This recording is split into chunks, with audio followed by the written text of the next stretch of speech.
நாகமாக வந்தான். அவனை நீ ஏற்றுக்கொண்டாய், சர்ப்பமாக ஏற்றுக்கொண்டாய். ஆனால் உன்னையும் உன் பாதத்தில் நானும் பணிகிறேன்.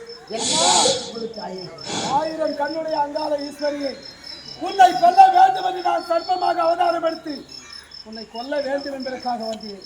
ஆனால் என்னை மன்னித்து உனக்கு என்னை குடையாக மாற்றிக் கொண்டார். அம்மா என்னை ஆட்கொண்டார். எனக்கு அது ஒன்றே போதும்.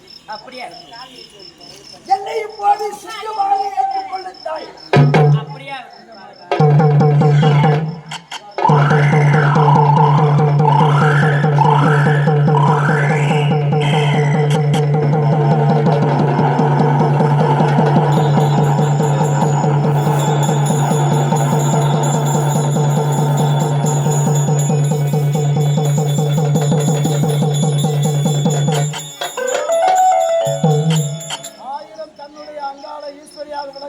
மாகாளி தாயே, இந்த கல்யாண பூண்டி கிராமத்திலே கிழக்கு மலை அடிவாரத்திலே மாகாளியாக அமர்ந்து கொண்டு சிங்க வாகன தேவி காளியாக இப்பொழுது நிற்கின்றேன். அதாவது வீரபாலன் சக்திபாலன் நாகமாக உனக்கு குடையாக நிற்கின்றேன். சிவபாலன் உனக்கு இப்பொழுது சிங்கமாக அவதாரம் எடுத்து உன்னை அவனை உன்னுடைய வாகனமாக மாற்றிக்கொண்டாய்.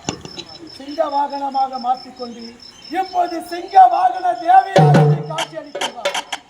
அம்மா சிங்க வாகன தேவி, சிங்க வாகன தேவி, சிங்க வாகன